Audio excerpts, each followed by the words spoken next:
स्वागत है आपका। आप देख रहे हैं न्यूज 18, आपके साथ मैं हूं कंचन डोगरा नेगी। लंबे लॉकडाउन के बाद आज पहले दिन अनलॉक के दिन छूट देती हुई तस्वीरें सामने आई, जहां पर केंद्र सरकार द्वारा मंदिर, मस्जिद और गुरुद्वारे सहित तमाम पूजा स्थल खोले गए। धर्मनगरी हरिद्वार में हर की पैड़ी, मनसा देवी, चंडी देवी और भगवान शिव के ससुराल माने जाने वाले दक्ष प्रजापति मंदिर भी आज से आम जन के लिए खोल दिए गए हैं। तस्वीरें आपके सामने। इससे पहले दक्ष प्रजापति मंदिर में हरिद्वार के स्थानीय लोगों को पूजा अर्चना करते हुए आपने देखा था। मंदिर पहुंचे श्रद्धालुओं ने भगवान शंकर का जलाभिषेक कर कोरोना महामारी से मुक्ति की कामना की। आज मैं मंदिर में दर्शन करके बहुत अच्छा लगा। 2-2.5 महीने से बंद था तो दर्शन का सौभाग्य नहीं मिला, पर आज दर्शन का सौभाग्य मिला। तो बस यही चाहते हैं कि बस जल्दी कोविड-19 से भारत और पूरा विश्व मुक्त हो जाए और फिर से वही रौनक इस मंदिर में आए। 2.5 महीने बाद आया आज। हाँ जी, बहुत अच्छा लगा आज। काफ़ी इंतजार तो काफ़ी टाइम से था जी। तो तीर्थ नगरी ऋषिकेश में 2 महीने से ज्यादा का समय बीतने के बाद आज सुबह मंदिर के कपाट खोल दिए गए। मंदिर सुबह से ही श्रद्धालु पहुंचने का सिलसिला जारी है, पूजा अर्चना कर रहे हैं। मंदिर में केंद्र की गाइडलाइंस को ध्यान में रखते हुए सोशल डिस्टेंसिंग, सैनिटाइजेशन और थर्मल स्क्रीनिंग के बाद ही मंदिर के अंदर जाने की अनुमति मिल रही है। इसके साथ ही आने वाले हर एक श्रद्धालु का नाम, पता नोट किया जा रहा है। लंबे समय पर दर्शन हो रहा है, इसलिए श्रद्धालु भी अब थोड़े आ रहे हैं और शांति वातावरण से अपना दर्शन कर रहे हैं और सबके मन में लगता है कि चलो इतने दिनों बाद हमने भगवान का दर्शन किया, ये बहुत बड़ी बात है। देखो 72 दिनों बाद हम महादेव के दर्शन करने आए हैं, तो महादेव से एक ही विनती है कि इस महामारी से हमें जल्दी से मुक्ति दिलाई जाए। और यहाँ पे जितने भी श्रद्धालु आ रहे हैं उनको पहले सैनिटाइजर किया जा रहा है। सोशल डिस्टेंसिंग का पूरा ध्यान रखा जा रहा है कि दूर खड़े लोगों 1 मीटर का डिस्टेंस किया जा रहा है। और सभी लोगों जितने भी श्रद्धालु आ रहे हैं उनका नाम, मोबाइल नंबर, पता लिखा जा रहा है ताकि कल के दिन कोई भी बात होती है तो उनसे संपर्क सीधा किया जा सकता है। अल्मोड़ा जिले से खबर, जहां के अधिकांश मंदिर पुजारियों ने पर्यटकों के लिए अभी बंद कर रखे हैं। हालांकि नंदा देवी मंदिर आज से श्रद्धालुओं के लिए खोला गया। मां के दर्शन करने के लिए श्रद्धालु पहुंचे। इसके अलावा जागेश्वर धाम, चितई, गोलजू मंदिर सहित अधिकांश मंदिर श्रद्धालुओं के लिए बंद रहे।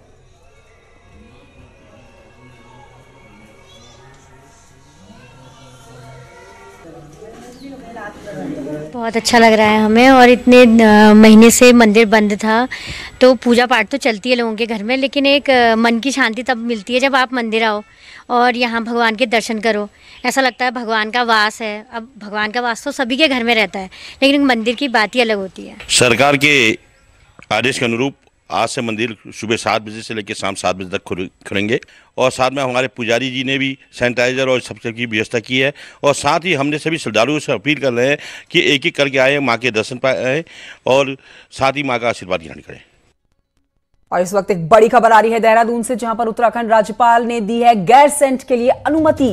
गैरसैंण को राज्य की ग्रीष्मकालीन राजधानी बनाने की मंजूरी मिल चुकी है और चीफ सेक्रेटरी उत्पल कुमार सिंह ने जारी की है अधिसूचना।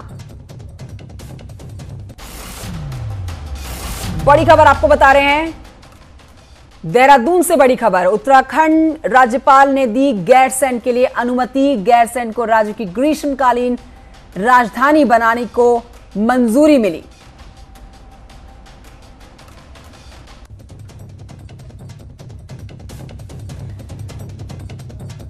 तो कोविड के चलते हुए इस दौर में प्रदेश से ये बड़ी खबर बिल्कुल उलट, जिसमें गैरसैंण को लेकर ये बड़ी अपडेट आ रही है। उत्तराखंड के राज्यपाल ने गैरसैंण के लिए अनुमति दे दी है। गैरसैंण को राज्य की ग्रीष्मकालीन राजधानी बनाने को लेकर मंजूरी दी है। अब जल्द ही गैरसैंण प्रदेश की ग्रीष्मकालीन राजधानी बनेगी। नप्रभात और जानकारी के साथ सुनील नप्रभात और जानकारी के साथ इस खबर पर मौजूद है। सुनील नप्रभात, राज्यपाल क्या कुछ बोले हैं गैरसैंण को राजधानी बनाने की मंजूरी मिलने पर?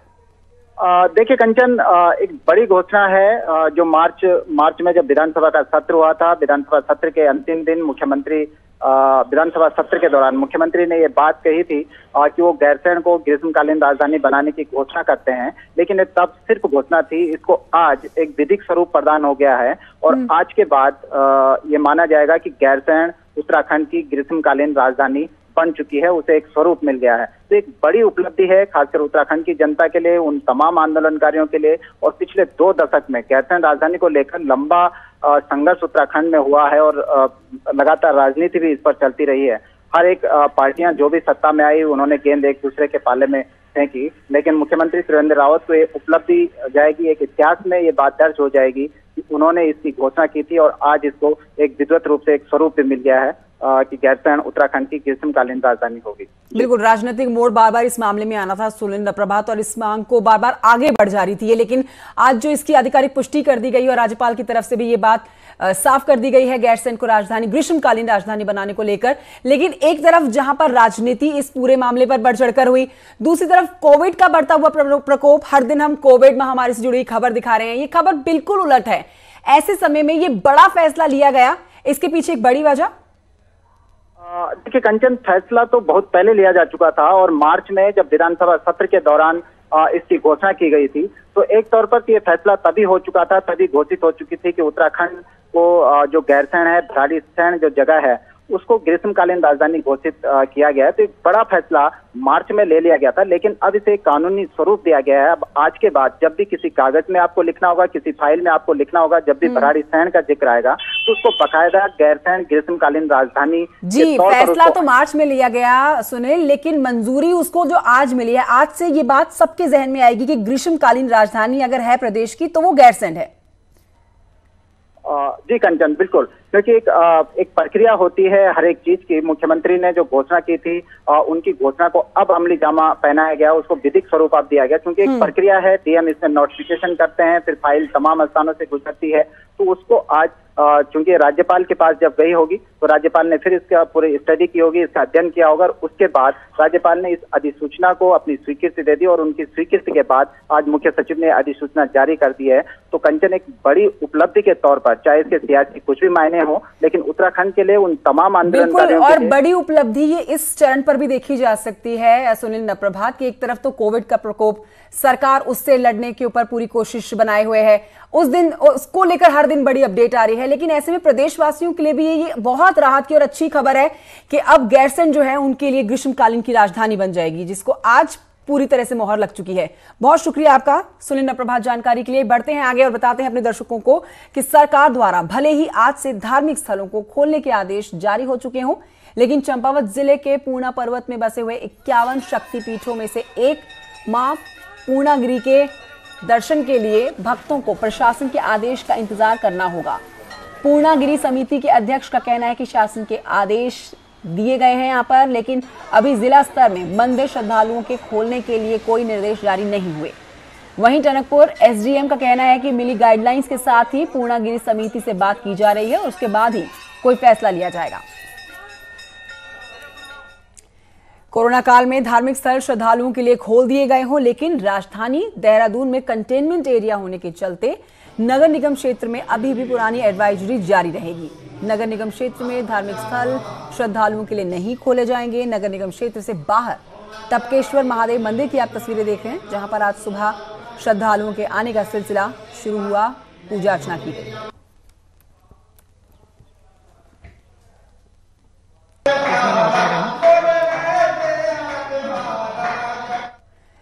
तो अनलॉक के पहले दिन ही नैनीताल में भी लॉक देखने को मिला। नैनीताल की नैना देवी पाषाण देवी मंदिर बंद है। कैंची धाम मंदिर को 30 जून के लिए बंद रखने का निर्णय लिया गया है। हालांकि मंदिर खुलने की आस में कई लोग मंदिर पहुंचे, मगर मंदिर बंद होने से लोगों को बिना दर्शन किए घर वापस लौटना पड़ा।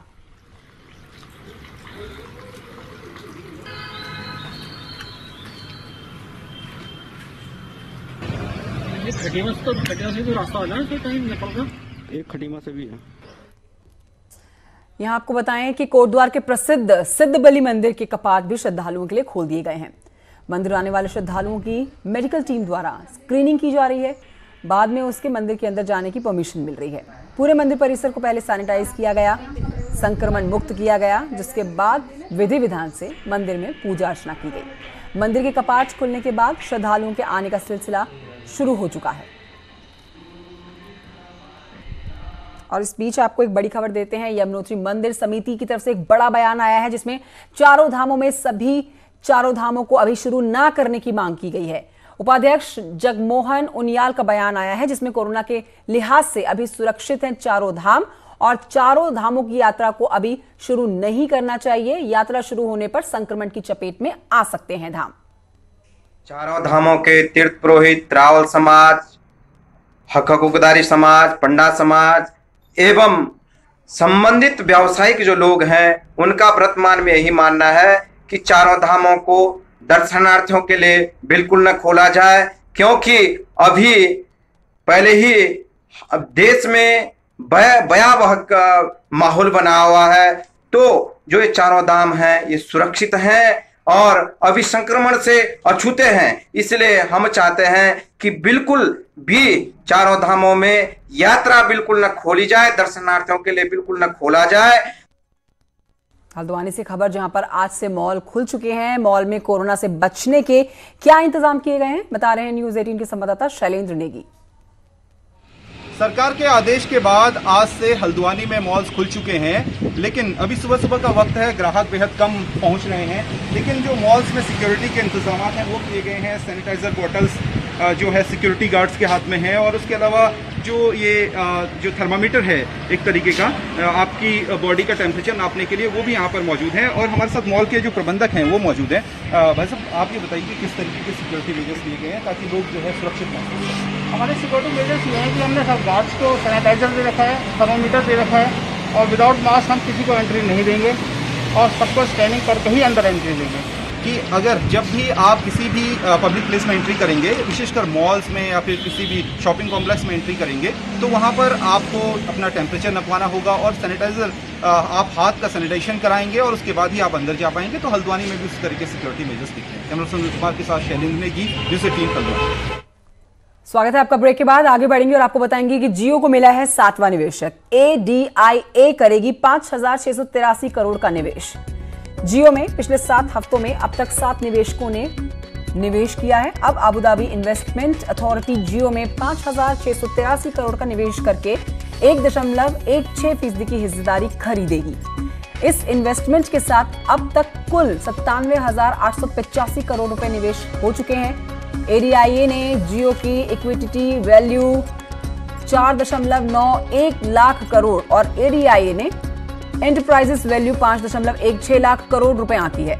और इस निवेश के साथ ही ADIA का जियो में जो हिस्सेदारी होती है वो हो जाती है 1.16% की। सबसे पहले फेसबुक ने 43,574 करोड़ रुपए का निवेश किया था और हाल ही में अबू धाबी की मुबादला 9,093 करोड़ रुपए का निवेश करती हुई दिखी। यानी कि कुल मिलाकर देखें तो पिछले 7 सप्ताह में जियो में अब तक कुल मिलाकर 97,885 करोड़ रुपए की इन्वेस्टमेंट हो चुकी है। रिलायंस इंडस्ट्रीज के चेयरमैन और MD मुकेश अंबानी ने कहा है कि मुझे इस बात से बहुत खुशी है कि 4 दशकों से दुनिया भर में लंबी अवधि के निवेश का शानदार रिकॉर्ड रखने वाली ADIA अब जियो में निवेश कर रही है। ये निवेश हमारी रणनीति और भारत की अपार क्षमताओं पर मोहर है।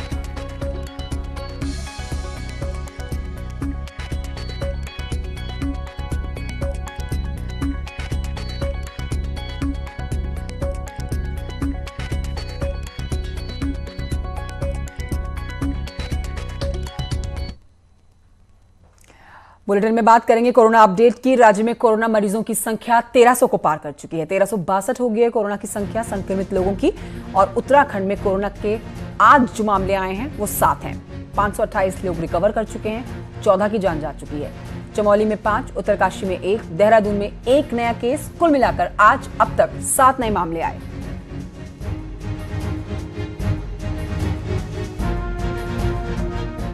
और अब आपको बताएंगे शहर को कोरोना वायरस से मुक्त करने के लिए नगर निगम देहरादून शहर को सैनिटाइज कर रहा है। 22 मार्च से लॉकडाउन के बाद नगर निगम ने शहर को सैनिटाइज करने के लिए करीब 1 करोड़ रुपए खर्च किए। आपको जानकारी दें कि नगर निगम ने अभी तक पूरे शहर को सैनिटाइज करने के लिए 5 बड़े अभियान चलाए। साथ ही सभी वार्डों में निगम ने 100 छोटी मशीन दी हैं और हर अभियान में निगम ने सहारनपुर और विकास नगर से गाड़ियां मंगवाई हैं।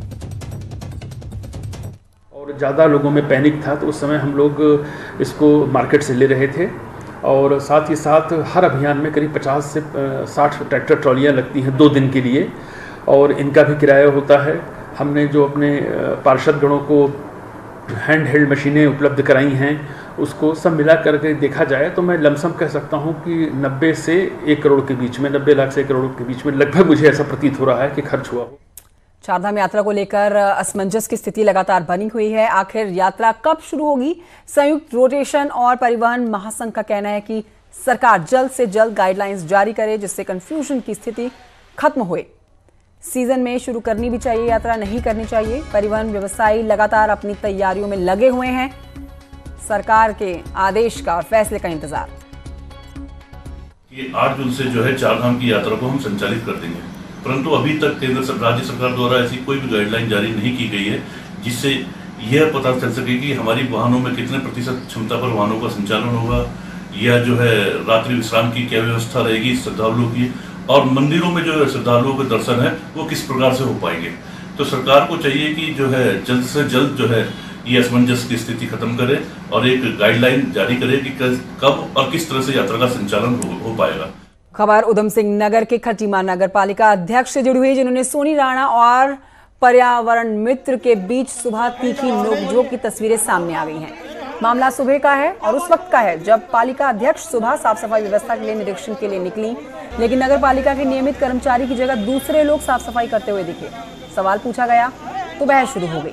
नगर पालिका चेयरमैन पर्यावरण मित्र के घर बैठकर तनख्वाह लेने का आरोप लगा रही है।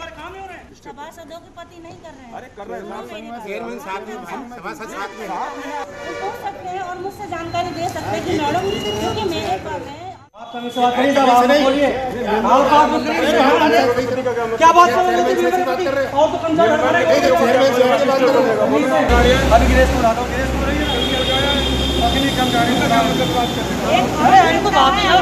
चेयरमैन से बात कर रहे हो, बना दी कुछ कह नहीं रहे, दबाव है, तुम देख रहे हो दबाव है, तुम्हारे काम ही हो रहे हैं। सभासदों की पति नहीं कर रहे हैं। अरे कर रहे हैं, चेयरमैन साहब सभासद साथ में पूछ सकते हैं और मुझसे जानकारी दे सकते हैं कि मैडम, क्योंकि मेरे पास है नियमितता जायजा लिया है, कर्मचारी मिल नहीं रहे हैं और देखा, अभी पूछा मैंने इनसे कि हमारे नियमित कर्मचारी हो, तो बोले नहीं नियमित नहीं है, उनकी जगह काम कर रहे हैं। तो पूछा कितने टाइम से, कि 1-2 साल से कर रहे हैं काम। तो इसको लेकर कोई कड़ा रूप अपनाया जाएगा? बिल्कुल जानकारी ली जाएगी कि अभी तो ये बता रहे हैं कि तबीयत खराब होने, पूछा जाएगा कि कब से क्या है, किस हिसाब से काम हो रहा है, क्या हो रहा है, पूरी जानकारी ली जाएगी। उसकी तह पर जाकर उसे आगे बढ़ेंगे। मौसम की बात करेंगे। मौसम में आया बदलाव वनों के लिए वरदान साबित हो रहा है। जी हां, चक्राता वन प्रभाग ने इस वर्ष आगजनी की एक भी घटना नहीं हुई है ऐसा कहा है, जिससे वन विभाग खासा उत्साहित है। अब विभागीय अधिकारियों की माने तो इस बार बारिश का सिलसिला बीच में लगातार जारी रहा और इसी वजह से वनों में आग लगने की घटना नहीं हुई। 15 जून तक फायर सीजन माना जाता है, जिसमें कुछ दिन शेष बच गए हैं। अब 15 जून बहुत जल्दी से आने वाला है और ऐसे में उम्मीद है कि इस बार बिना आगजनी की घटना के ही फायर सीजन समाप्त होगा। जो है बहुत ही फेवरेबल रहा है वन विभाग के पक्ष में। फिलहाल तो कोई घटना अभी तक नहीं है और वैसे भी फायर सीजन ख़त्म नहीं हुआ है।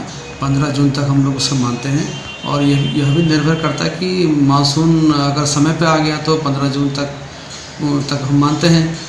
इस बीच एक बड़ी खबर आ रही है रामनगर से, जहां पर बाघ के हमले में वनकर्मी घायल हुआ है। हाथी गणना के लिए टीम के साथ गया था ये वनकर्मी और चोरपानी में बीट नंबर 11 इलाके में किया गया उस पर हमला। कॉर्बेट के बिजरानी रेंज की घटना है।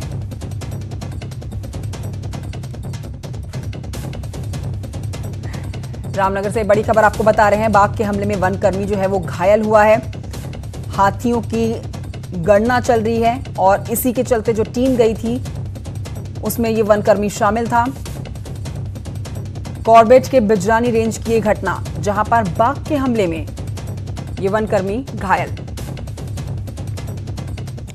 और अब आपको बताएंगे कि राज्य की नदियों में खनन का मामला चल रहा है। मशीनों से हो रहे खनन को हाई कोर्ट में मिली है चुनौती। विकासनगर में न्यूज 18 द्वारा नदी के रुख को बदलने की खबर का लिया याचिकाकर्ता ने संज्ञान। केंद्र सरकार के नियमों का उल्लंघन कर रही है राज्य सरकार, याचिका में कहा गया है। साथ ही नियम विरुद्ध तरीके से मशीनों को अनुमति दी गई है।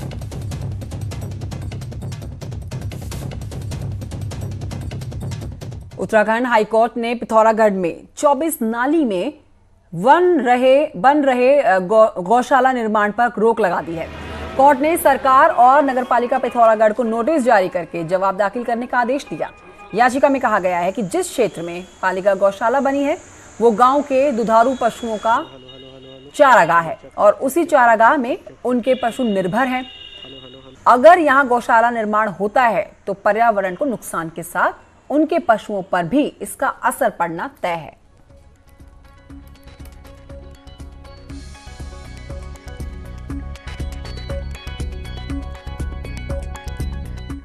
बढ़ते हैं आगे। चीन सीमा से सटे हुए पिथौरागढ़ के गुंजी में भारतीय स्टेट बैंक की अंतिम ब्रांच की बात करते हैं।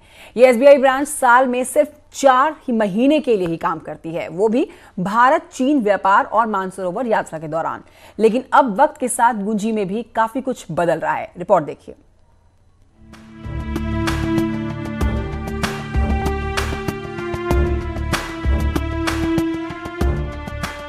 हर्ट से चलने वाला ये है चीन सीमा के करीब गुंजी स्टेट बैंक। ये बैंक सिर्फ गर्मी के सीजन में 4 महीने के लिए चलता है और इसी बैंक की मदद से मानसरोवर यात्रियों के साथ ही इंडो चाइना ट्रेड में शामिल होने वाले व्यापारी नकदी हासिल करते हैं। धारचूला के बाद लिपू लेक रोड में ये इकलौता बैंक है, लेकिन इंटरनेट से जुड़ा नहीं होने के कारण ये ब्रांच उपभोक्ताओं को वो फायदे नहीं दे पाती जिसकी दरकार लोगों को है। हाँ, बैंक में एक तो आज नेट का जमाना है, यहाँ टावर नहीं है, ये नहीं है, तो बैंक खुलने के साथ ही जो नेट नहीं होने से बहुत परेशानी होती है। लोग सुबह आते हैं, या लोगों से कहा जाता है नेट नहीं, पूरा दिन बर्बाद हो जाता है। क्योंकि खेती बाती का करने के लिए यहाँ हम लोग आते हैं, तो बैंक खुलने के साथ ही जो संचार की सुविधा बैंक में अच्छी हो। इस बैंक से गुंजी के अलावा नाभी, नपलचू, कुटी, रोंगकोंग, गरव्यांग के ग्रामीण सीधे जुड़े हैं। यही नहीं, बीआरओ के कर्मचारियों के अलावा सेना, आईटीबीपी और एसएसबी के जवानों को भी यही बैंकिंग सेवा देता है। एक दौर था जब यहाँ के लोगों की बैंक पर निर्भरता काफी कम थी, लेकिन आज सुरक्षा कर्मियों से लेकर स्थानीय लोगों को साल भर स्थायी बैंक की जरूरत महसूस होती है। मई से लेकर नवंबर तक का 6 महीना है वो अपना गुंजी क्षेत्र में निवास करते हैं और उस अवधि के लिए अस्थायी रूप से स्टेट बैंक का एक शाखा को हम लोग वहाँ पे संचालित करते हैं। उनके द्वारा जो मांग किया गया है कि इस शाखा को जो है अधिक समय के लिए संचालित किया जाए, इस मांग को हम लोग संबंधित बैंक के जो मैनेजर है, प्रबंधक है, उनको प्रेषित करेंगे। गुंजी और उससे सटे ग्रामीण सिर्फ 6 महीने ऊंचे इलाकों में रहते हैं, लेकिन बॉर्डर की सुरक्षा में तैनात जवानों को हर वक्त यहीं मौजूद रहना होता है। ऐसे में बैंकिंग की दरकार अब भारत के इस अंतिम गांव में साल भर रहती है और उम्मीद की जानी चाहिए कि सड़क से जुड़ने के बाद चीन से सटे इन इलाकों में जल्द ही साल भर के लिए डिजिटल बैंकिंग शुरू हो पाएगी। न्यूज़ 18 के लिए पिथौरागढ़ के गुंजी से विजयवर्धन उप्रेती की रिपोर्ट। और इसी के साथ बुलेटिन में इतना ही। आप देखते रहिए न्यूज़ 18।